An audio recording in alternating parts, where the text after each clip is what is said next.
Welcome back, family, to the South Florida Recruiting Report. Marcus Benjamin here representing for Rivals.com, South Florida Recruiting Analyst for Rivals and On 3.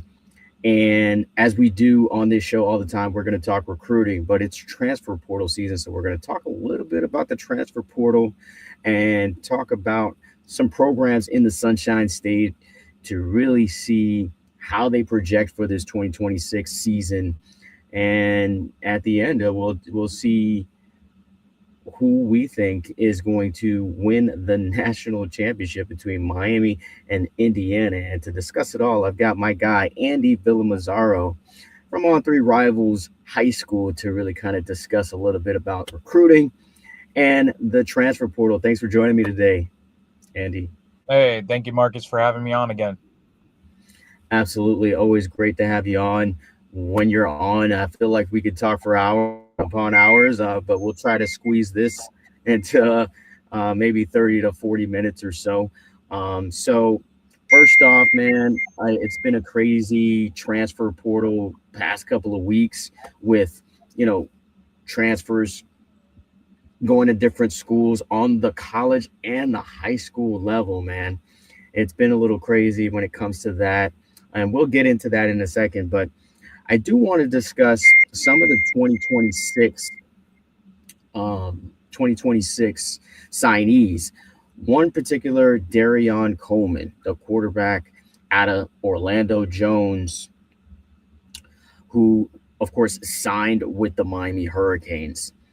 First off, Andy, Coleman is a guy that you've seen over the years. What's your thoughts on him, and how successful do you think he'll be with the Miami Hurricanes eventually?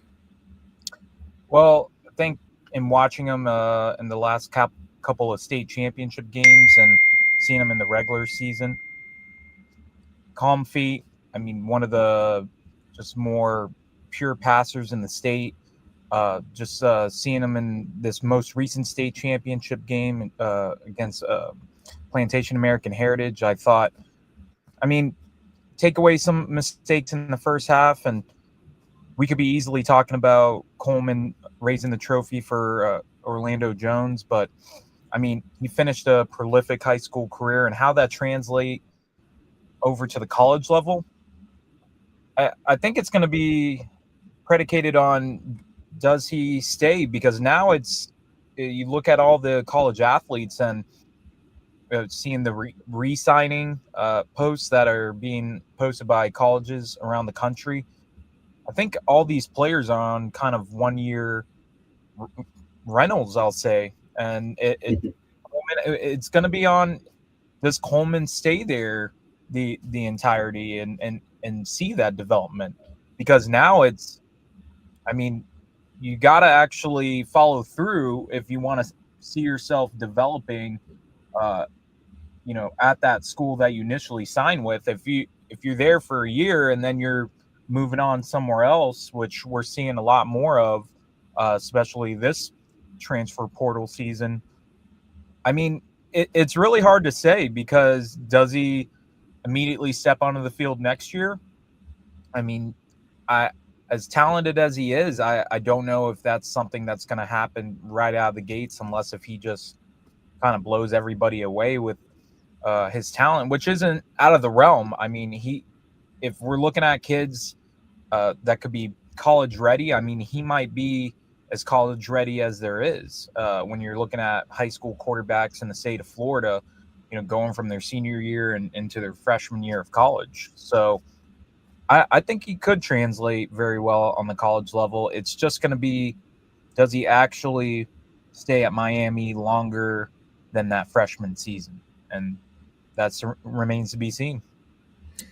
Yeah, that's the big question for me. And when you look at the landscape of college football right now, it's hard to believe that any player will stay with the team that they originally signed with, because you've had hundreds upon hundreds of players jump into the transfer portal in the past couple of days. Some of them quarterbacks as well.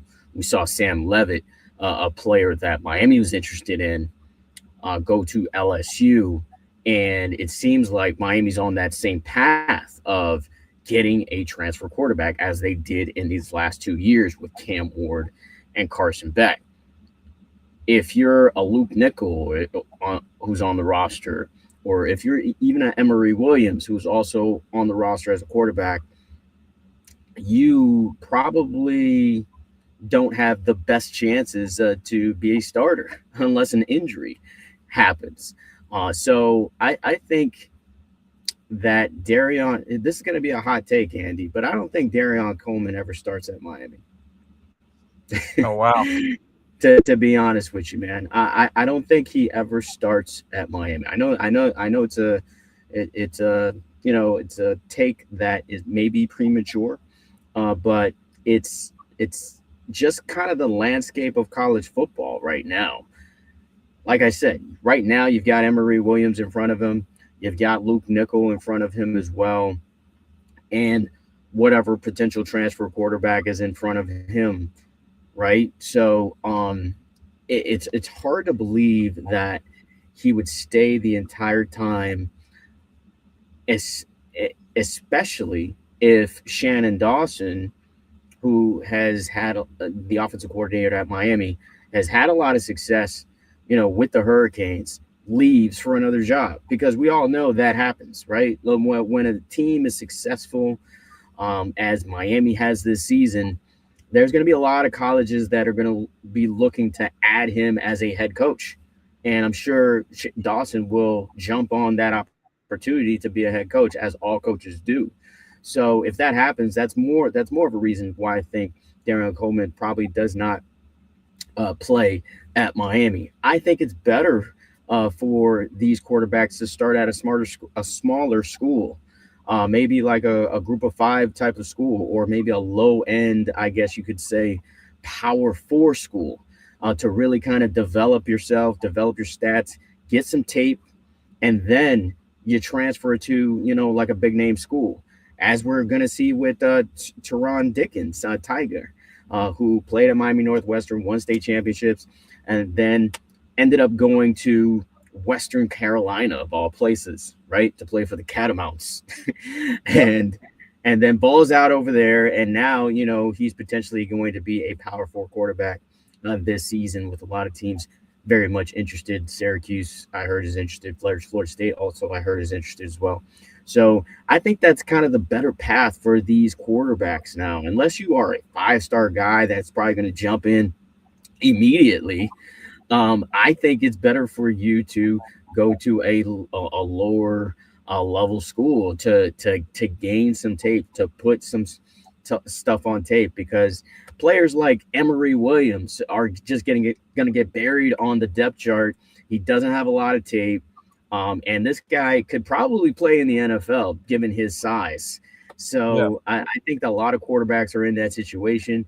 Darion Coleman has a ways to go when it comes to developing, I think. I do want to say he's got the prettiest release that I've probably ever seen on the high school level. I'm not doubting his talent at all. I watched him last year at Battle Miami win that championship basically with his arm alone. So I'm not doubting his talent at all.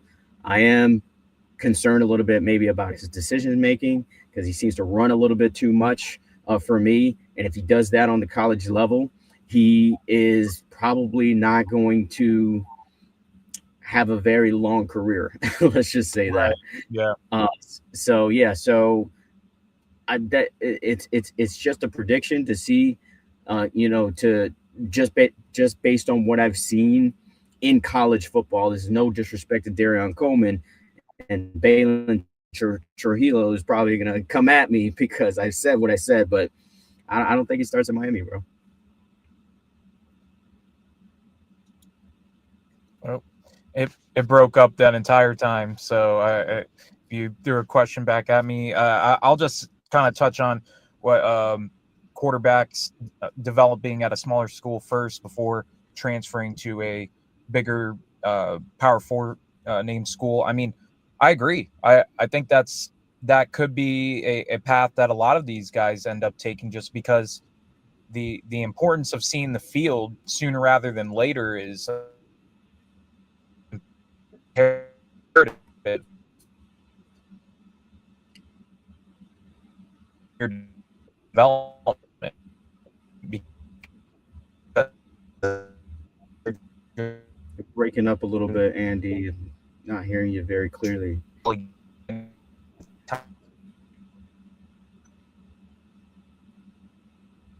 just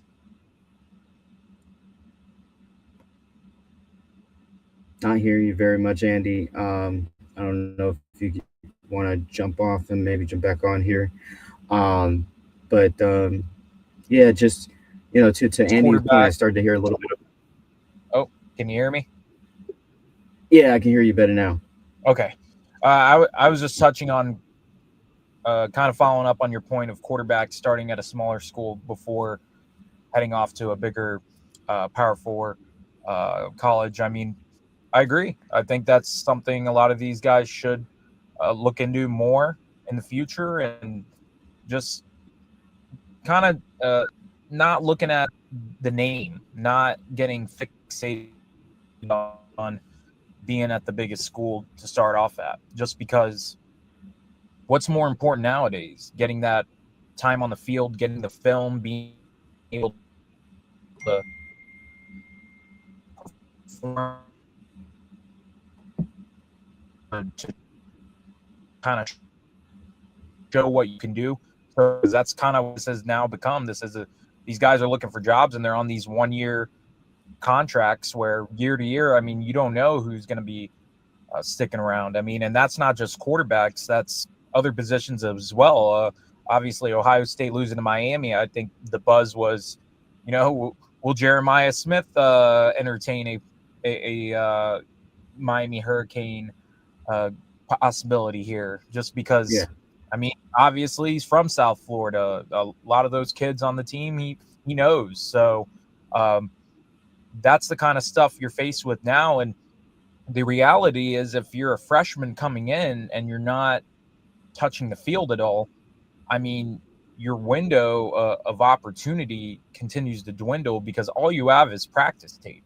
All you have is practice tape and nothing against an actual opponent during the regular season. So I think the mindset, I think we're going to see it. It's going to begin to shift because guys know the importance of I have to be on the field. I can't just be standing here on the sideline. And I think that's to the point of, and I'm sure we'll shift gears into high school. I think we're getting in the minds of high school kids. They're kind of looking at that too. Like, well, I could play here, uh, but I don't know how much time I'm going to see. But if I play somewhere where I'm kind of more of a focal point, or I'm more of a used athlete on the field or either side of the ball, I mean, hey, that's going to improve my chances of possibly getting recruited, getting offers, just because you want to have that field time. And I know in the past, kids go to high schools because of the name, because of the connections they believe those staffs have, that school has, versus like what their current situation is. And I mean, I guess I'm just somebody that believes that in Florida, especially, like if you're good and you're known, I mean, I think you can be found anywhere. yeah, I mean, you got players who, you know, played at Glade Central in the middle of kind of nowhere, chasing rabbits around and getting tons of offers. And then you got kids in other rural areas, Madison County, and yeah. I mean, there's just a number of situations where it's like, I'm not a big believer that if you're really good in the state of Florida, no one's ever going to find you. I think if you're really good, people are going to know your name. Yeah, absolutely. Man, you bring up Jeremiah Smith possibly coming down to Miami. That's going to get a lot of fans excited for the Hurricanes. It makes sense, though. I do want to touch on that just for a bit, just because you brought it up. I mean, it makes sense to me for Jeremiah Smith to break the internet and say, I'm jumping in the transfer portal because Ohio State, the guy that recruited him, Brian Hartline, is no longer there. And Ohio State is obviously in a rebuild right now. I think the last time I checked is about 29 players have departed from Columbus, which is an astronomical number for a program of that stature. So is Jeremiah Smith going to stay? Should he come back? I think it makes sense, doesn't it? I feel like it makes sense for him to come back down to Miami, especially with all the success that the Hurricanes have had this season, win or lose in that national championship game. This is absolutely a successful season for the Miami Hurricanes. I believe that this is the first time ever that they've had 13 wins in their history, which is saying a lot. Obviously, it's because of the playoff, but still, um, they're having a historic season by all means. So why not just kind of ride that momentum? Especially maybe he's waiting to see what quarterback they do get out of the transfer portal. I know that's important to him. It's been important to him in the past. What quarterback is throwing him the football? Obviously, he's a wide receiver. Can't do anything without a good quarterback. So we'll see how that shakes out. I'm interested to kind of see if Jeremiah Smith comes home to Miami. That will be, that will send shockwaves through the college football world. But I do think that it does make sense for it to happen. Yeah, I know it would. I mean, it make all the sense in the world just because of, I mean, Miami was right there in that process to the end, and I think there was a lot of people that believed to a degree that he may end up becoming a Hurricane, and then he ended up sticking with Ohio State and going through with that, and that's obviously played out really well for him and the Buckeyes. But it's just a story that obviously a lot of people in South Florida, and if you really dug into more of, about Jeremiah and just the journey he's had, I mean, it's a homecoming. I mean, it would just be Sure, celebrated by everybody in the 954 and the 305. Just sure, him in Miami having that, bringing it all together. But I mean, hey, Hartline going to USF, obviously to me that already starting to see kind of the ripple effect from that. Bryson Rogers was at Ohio State. He was at Wiregrass Ranch in Pasco County. Mhm. Transfers to USF. I mean, makes sense. Hartline's the head coach, so he's.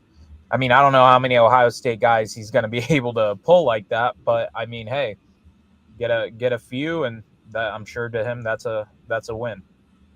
Absolutely. Let's talk a little about the quarterbacks in the state. Let's kind of make a prediction as to, because I had a list of quarterbacks that we could discuss here, but now that we've already got almost 20 minutes here Yeah. discussing various topics.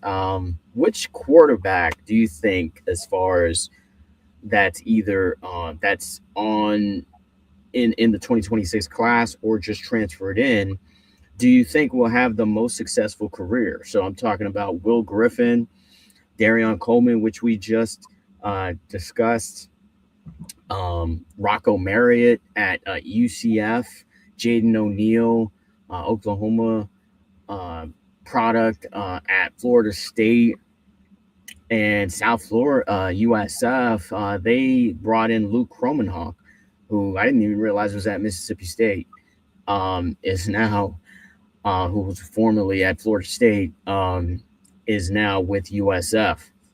Out of all those quarterbacks, which one do you think it will have the most successful career? Ooh.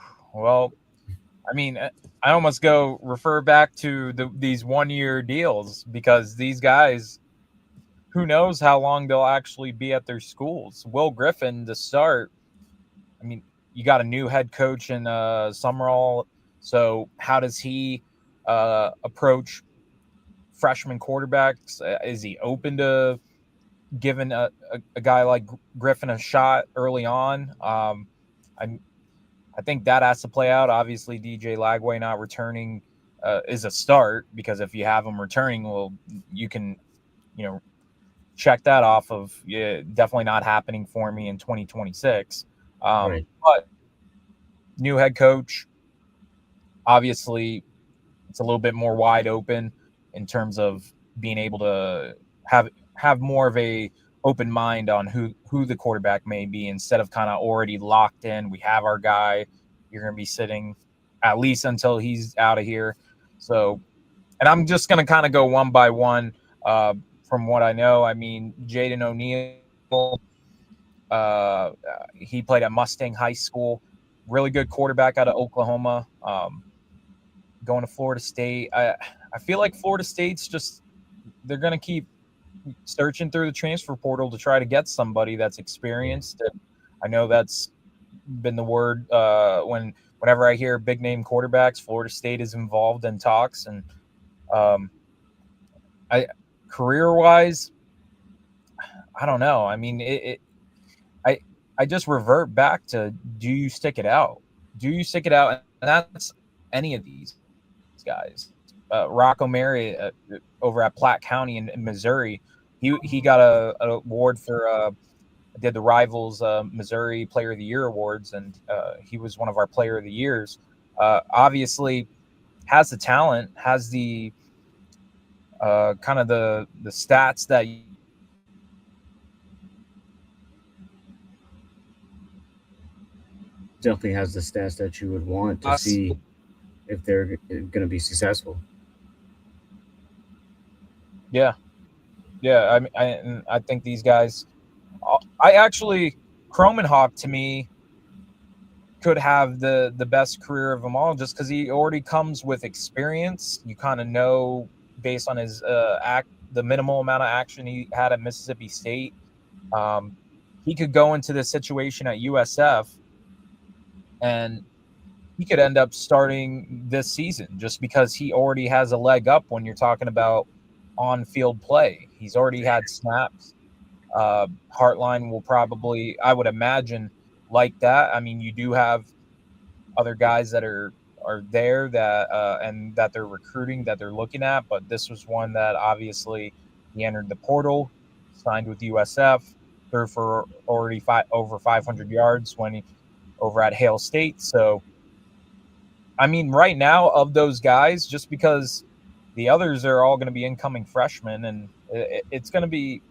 I think this is just a loaded question for anybody. I think if it was thrown back to any person, it's so hard to say, because it's not like if we compared it to the NFL, if a guy gets drafted, I mean, he's got to be there for 4 years at least, unless if it's like soured over in 2 years and they decide, hey, we're going to move on from this guy. It's not working out. He's already like shown this level of play that's not going to be up to satisfaction. But in the NFL, you're guaranteed you're going to probably be with that team you get drafted by first 3 or 4 years. Like, that's because that's an investment now.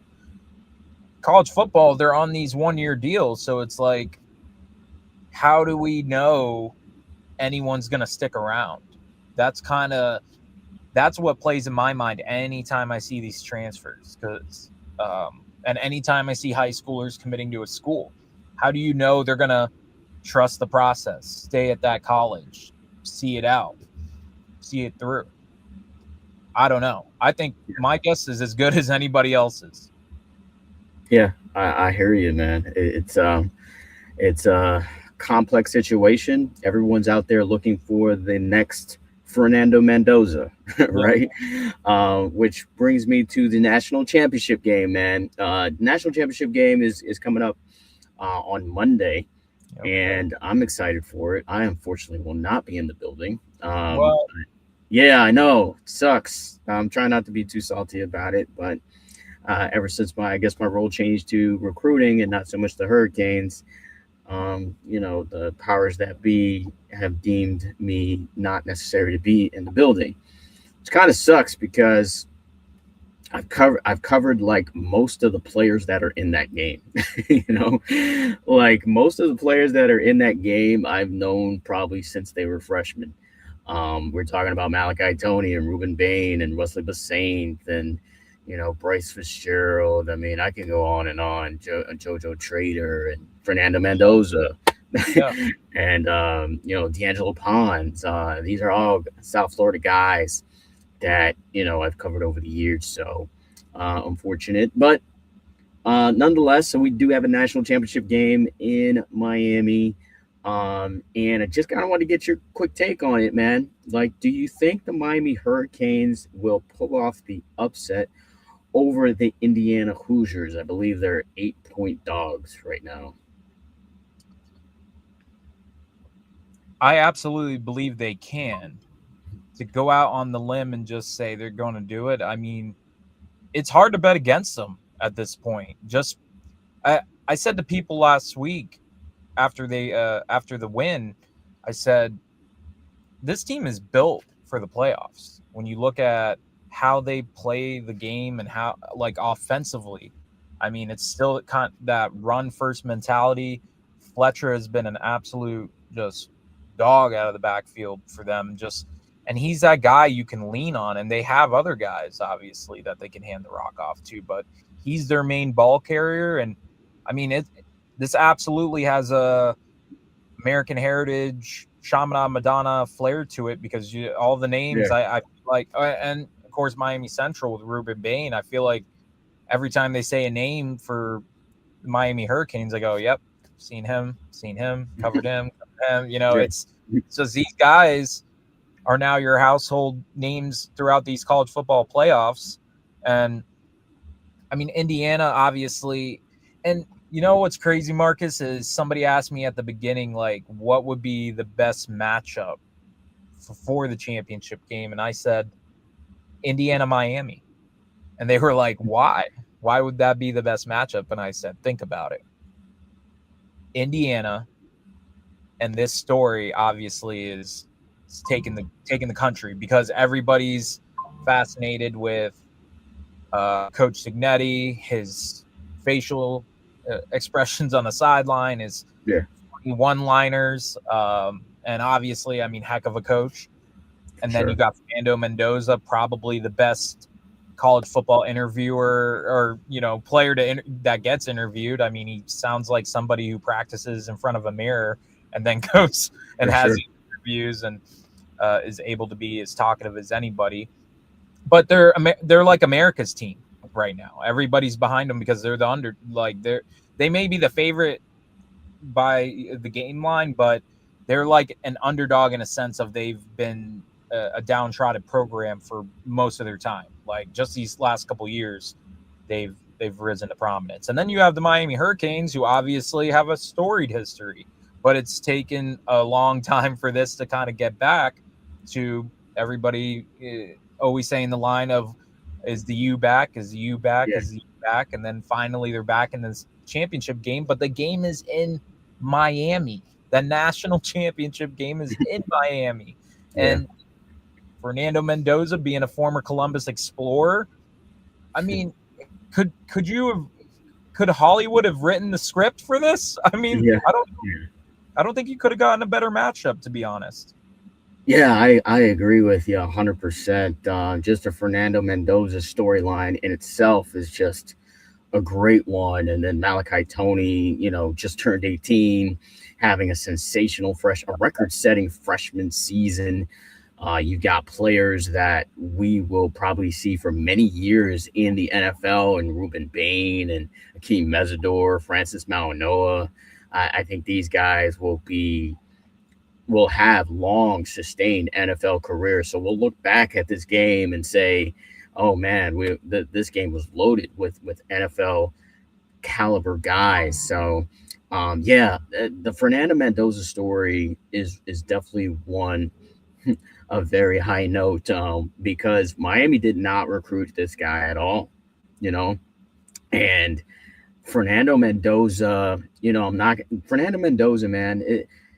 I have known him since he was a freshman, and it wasn't as boisterous as he is now.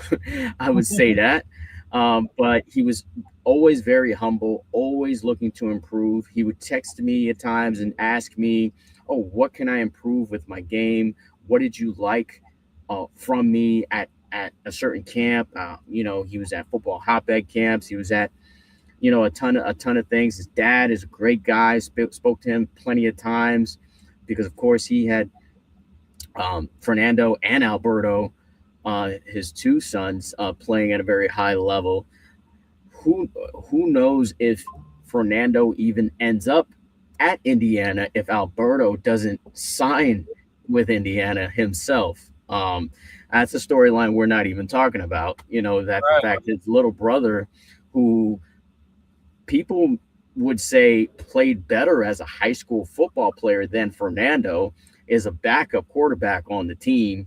So I'm totally rooting for Fernando just because I love him as a kid, love that family, rooting for him. But the Hurricanes have to be kind of thinking back like, dang, did we miss out on a guy? Because not only is was Fernando just a South Florida guy, but he's a Columbus guy, which Mario Cristobal is also a Columbus alum, and Yeah. so is Alex Mirabal, the offensive line coach as well.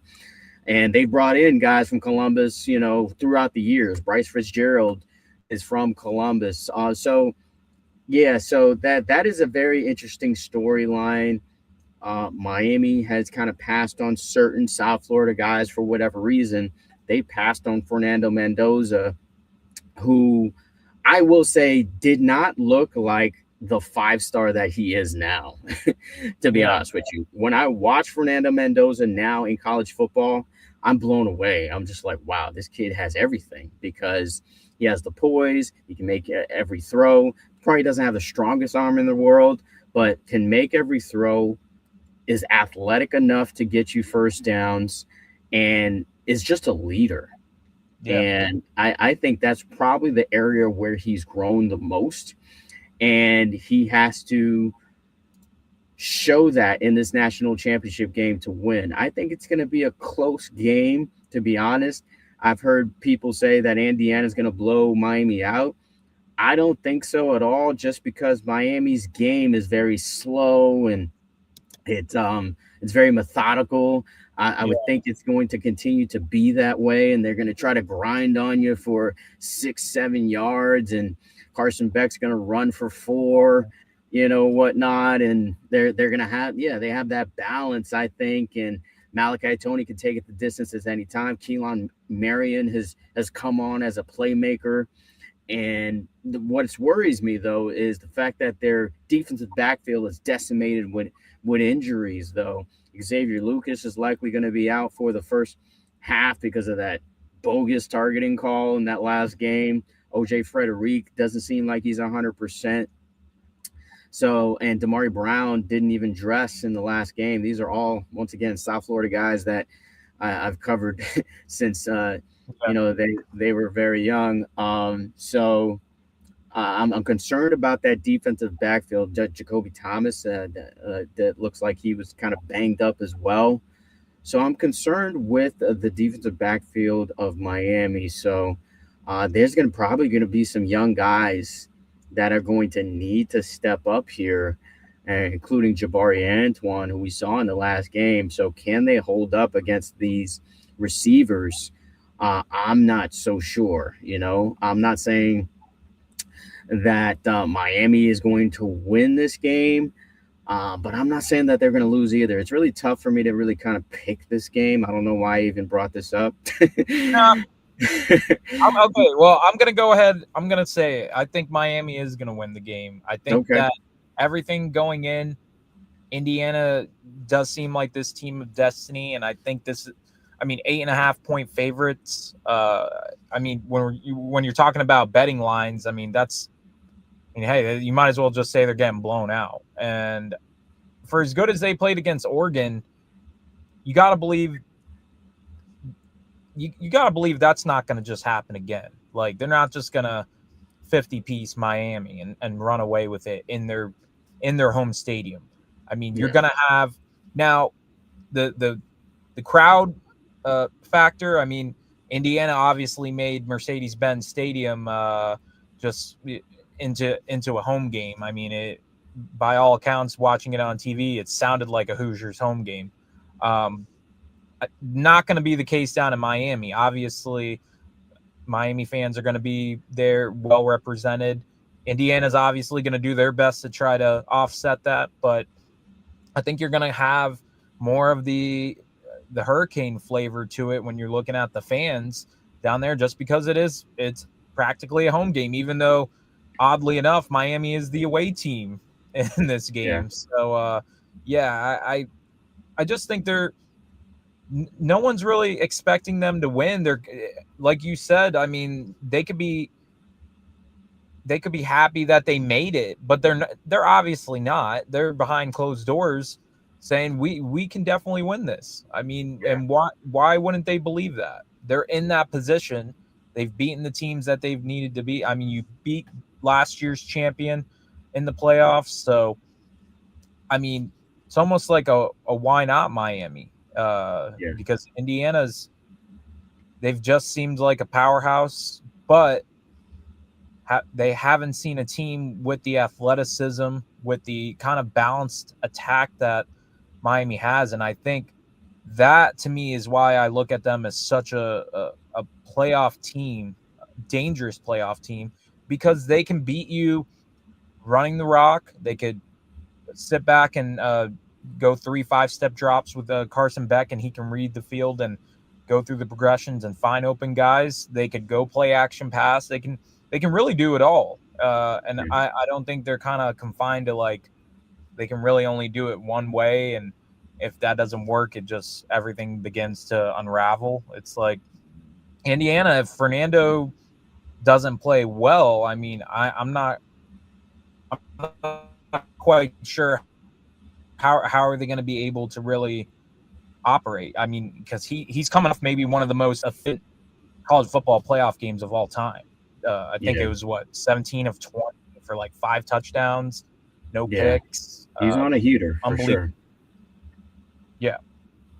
Yeah, he's on a heater for sure. It's hard it's hard to imagine both ways here. It's hard to imagine that Indiana will be stopped, and it's hard to imagine that Indiana will score a lot of points against Miami based on what we've seen in these playoffs. Like I said, I think it's going to come down to how healthy is that defensive backroom of Miami, and then Carson Beck, man, the Mandarin alum. I That's another player that I was there when he won a state championship against Columbus. Coincidentally, right? Coincidentally, Fernando Mendoza, I don't think was on that team. Um, No, yeah, that's the it funny was thing. His brother won 2 titles, and Fernando didn't win a state title. Like yeah, not as a starting quarterback, anyways. not as a starter.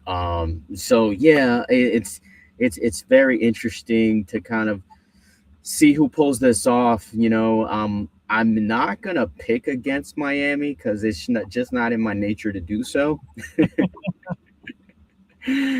But I think Indiana will probably find a way. I could see them finding a way to win because Miami is decimated in the defensive backfield. I just feel like it's going to be tough for Miami to continuously stop that offense, but it should definitely be a great game.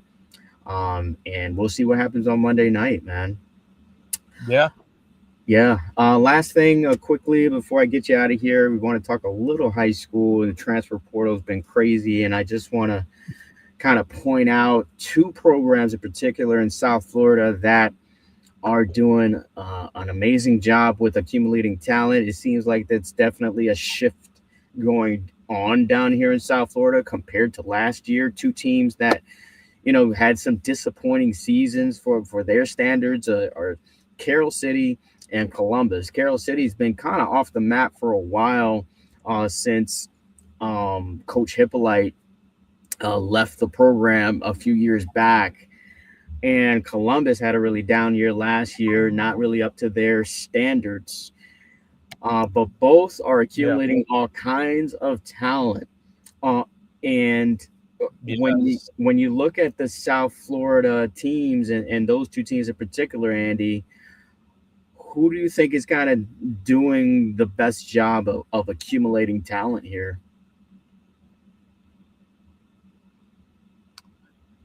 I gotta say, I think Columbus is really they've been the team that I think has accumulated maybe the most talent when you're looking at talent just coming in from via transfers. I mean, getting Amir Sears, the 4-star from previously West Broward. I mean, he's kind of a do everything type player. I mean, he can catch the ball out of the backfield. He can play running back, play at wide receiver. He can get on defense for you at defensive back and make plays. I mean, just looking at them, I mean, I say to myself, Columbus is really they've really done when you're looking at talent, anyways, incoming, they've accumulated probably the most.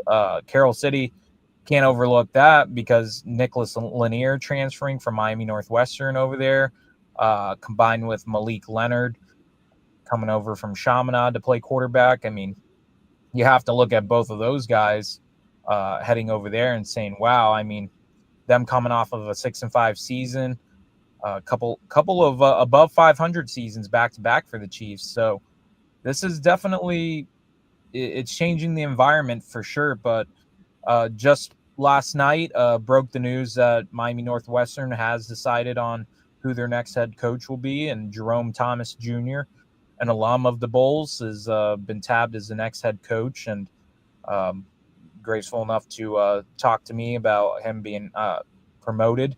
He was a defensive backs coach last year. He has experience on the college level, playing at Texas Southern. Had a kind of a quick cameo in the NFL. Got his opportunity there, and I mean, he's not somebody that's expecting to be there for just a year. Obviously, last year with Coach Victorum and how that went down with him just being the interim coach, and then they opened that job up right after the state championship loss. I know that really went viral because a lot of people kind of like, man, tough gig, huh? I mean, you take it to the state championship, you lose, and I guess you're out of a job. I don't know if that was exactly the case. I mean, I'm sure that played a factor because if you win it, you know, if it ain't broke, why fix it type of deal. But I think that was kind of their plan all along, was to open that job up and see who would apply. And I don't think it was just an absolute done deal to promote him. And obviously everybody was looking at Teddy Bridgewater, like, now the Buccaneer season's over. Does Teddy make a return? Does he make this grandiose return? I mean, everything I had heard, that just seemed like something that wasn't going to happen at all unless if both sides kind of met in the middle. But I mean, Columbus to me stands out over Carroll City. I mean, just by a little bit, but we're so early in this. I mean, it's January, and I tell people, I mean, this is going to be all the way into the spring and obviously well into the summer. Yeah. So we're going to be kind of watching. The spring obviously is going to be a tall teller because kids that transferred in and become eligible, or they're able to play in the spring game, they're going to see how they're used. They're going to see how they like things in the spring, and they're going to come away with a new opinion of how they feel about that program that it transferred into, because who's to say they don't transfer again? And that's where I think we go down the rabbit hole of is Florida ever going to have rules when it comes to limiting transfers? Because I know there's a House bill that they've put together, the FHSAA and the Florida governing body and Tallahassee is put together in the bill that it would limit the in-season transferring. Now, not out of season, but in season, because we did see this past high school football season, we saw some major. I mean, it almost looked like trade transactions to me, because you had Leon Strotter, who was at Miami Northwestern, who led the team to a state championship, and he was just kind of sharing time with Neiman Lawrence, and then he transfers over to Plantation American Heritage, and I think everybody was mind blown because they were like, "How could this happen?" And Darion Jones, another one, he was at Chaminade. He came from Tampa Bay Tech, went down there, by all accounts, doesn't sound like he was ever going to be the quarterback, and he ends up going to Venice. And I mean, what a talk about another perfect kind of situation for the quarterback. I mean, he steps in, and Venice, if they don't ever get him, who knows if they even finish above 500. But then they get him, and it's kind of life's good again, and they're right back in the conversation. So I don't know. I think there's a lot more to come. But so far in this, the mythical high school transfer portal race for talent, I mean, you'd have to say Columbus has probably seen the most returns out of this over anyone else. Yeah, and one transfer to Columbus I do want to mention is Kai Moore, the Yeah, quarterback from Miami Norland. He's a quarterback that I think is really on the rise. And, to have a talent like Amir Sears to throw to, I think is going to be definitely beneficial for him and his career. So look out for Kai Moore to have probably a really big season, a breakout season, I think, for the Explorers. That's yeah, Andy Villamarzo from Rivals High School, kind enough to join me today for the South Florida Recruiting Report. Thank you, as always, for joining me today, and I look forward to seeing you in the future. absolutely, man. Thank you for having me again. All right, man. Thanks. That is going to wrap it up for the South Florida Recruiting Report. And we will, of course, continue to bring you South Florida recruiting news as well in the entire state. Battle Miami is coming up this weekend, one of the biggest tournaments, 7-on-7, in the entire country. So plenty of content to come from the Battle Miami tournament coming up this weekend. Until the next episode.